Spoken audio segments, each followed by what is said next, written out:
Hello lads, ladies, gents, ladetts, whoever, whatever, welcome back to another video. In a world post the late great George A. Romero's masterpiece, Night of the Living Dead, zombies have been a mainstay in pop culture. They're coming to get you, Barbara. Not to say his work was the first, nor will it be the last when it comes to the mythical zombie. From 1932's White Zombie up until the juggernauts of today, Zombieland, World War Z, and Train to Busan, zombies, like their namesake, have never really stayed dead.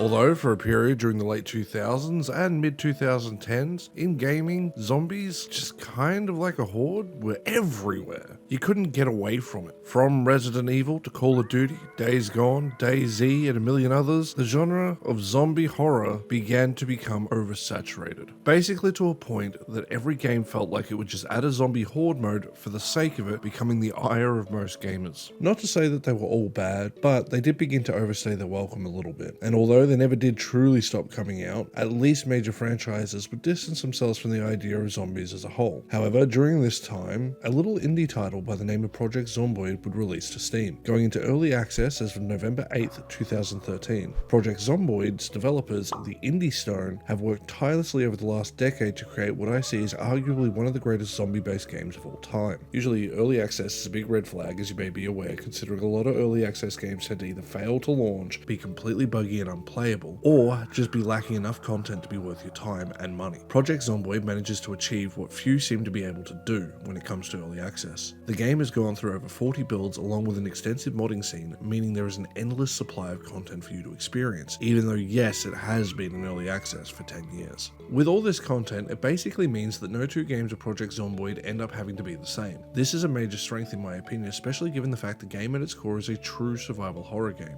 Every new round of Zomboid begins with you creating a survivor. This is where I feel Zomboid immediately stands out from all of its competitors in the genre, as you can choose your positive and negative traits. Each positive trait will cost points, whereas negative traits will give you points to be able to have more positives, thus creating a really interesting dynamic where you might want to take more negatives to have more positives, and it's an interesting balancing act. This basically means no character can be overpowered. However, if you do know what you're doing, there are some choices that are pretty obvious. Just as an example, being overweight can be really handy in the early days, so you don't need to worry about food as much. Yes, your fitness won't be as good. However, if you're just gathering supplies and sort of getting yourself situated, this can help in building up a base. After creating a character, the player is basically thrust upon the world and is left to their own devices. Zomboid is a truly open world experience that you can make of it what you want it to be. You'll need to not only avoid the hordes, but you'll also need to manage your character's hunger, thirst, tiredness, boredom, and many other attributes. In order to be as successful as possible as a survivor, you'll need to train skills such as your fitness level, fishing, farming, and many others in order to survive as long as possible. A lot of these skills can be learned either via books, watching television, listening to the radio, or just training them in general. Like most of the skills in real life, this is something that can take a while to get the hang of, so you need to make sure that you are set up in a safe location in order to do this. Now, skills, supplies, and shelter might seem to be priority number one when it comes to survive, but they aren't the only things you'll need in order to survive. Yes, they are important, but this is where Zomboid truly pulls ahead of the pack. It comes down to decision making. Do you want to break into that house? There could be zombies in rooms that you couldn't see through the windows. There could be an alarm that could go off and trigger all the zombies in the area to come to you. Do you try to distract zombies by yelling in order to double back and hopefully get into the building they were blocking? Project Zomboid really captures and utilizes the idea of using your own instincts in order to survive. However, if you're like me, you're going to have terrible instincts and die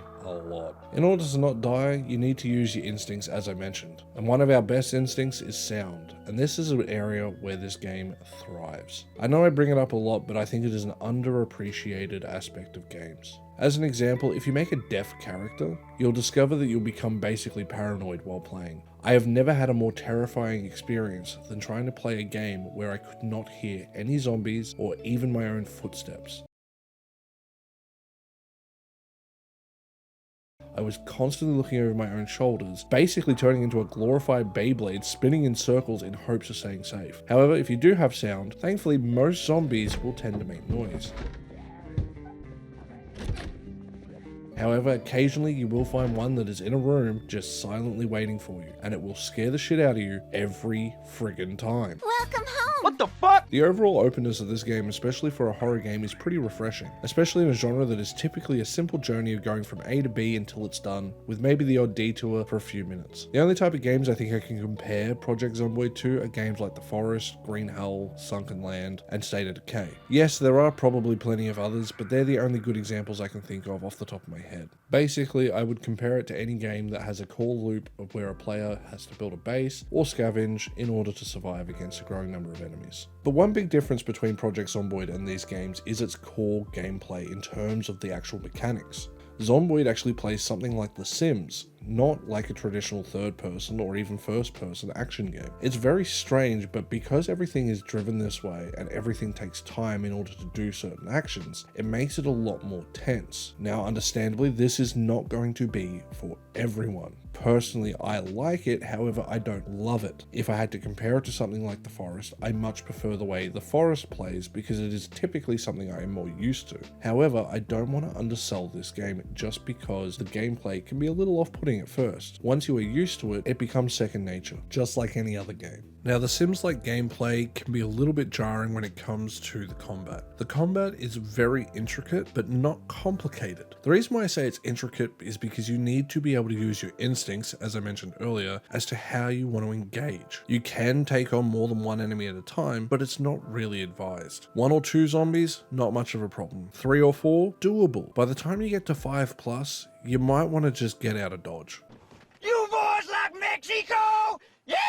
Melee weapons are going to be your friend as they won't make much noise when you have to fight, whereas guns can give away your location. Sure, guns will kill them quicker, but it's not always guaranteed, so you have to decide. The combat and the instinct that the player has is very much indicative of this game's core design. If you want my opinion as to what your best friend in this game is when it comes to combat, straight up, it's the fence. Fences are your best friend. You can constantly loop enemies over it, stomp their heads, kill them, jump over the fence, have the zombies fall over again into an immediate down position, and then stomp again. Super useful. Up to this point, I haven't mentioned the game's story, and that is sadly because Zomboid is lacking one. It's not to say that it doesn't have interesting lore, but the story is driven by you, the character. The story is you, the survivor. It is not some predetermined story by a writer, but it is the story that you carve out of this world, and that's because Zomboid is a perfect sandbox. There are no objectives for you to follow. Your actions determine how long you will survive. If you survive long enough, you'll trigger certain events that will make hordes grow stronger, grow larger, and become more deadly. Eventually, it will get to a point where it becomes almost impossible to really survive if you don't know what you're doing. I don't, so I die a lot. I recommend watching some videos online to kind of see what to do if you are not used to this style of game, because otherwise it's hard to recommend. But personally, in my opinion, as a game that doesn't break the bank, that has basically a limitless potential, Project Zomboid is worth the money. In saying that, I do want to note one more time, this game has been in early access for 10 years. That can definitely be a red flag for some people. Please understand, this is not indicative of the game's quality. I think the lack of story and objectives is a little off-putting for some people out there, but if you're willing to try something new, this is 100% worth it. Especially at its $30 price tag here in Australia, it's hard to beat. So with that said, lads, ladies, gents, ladetts, whoever,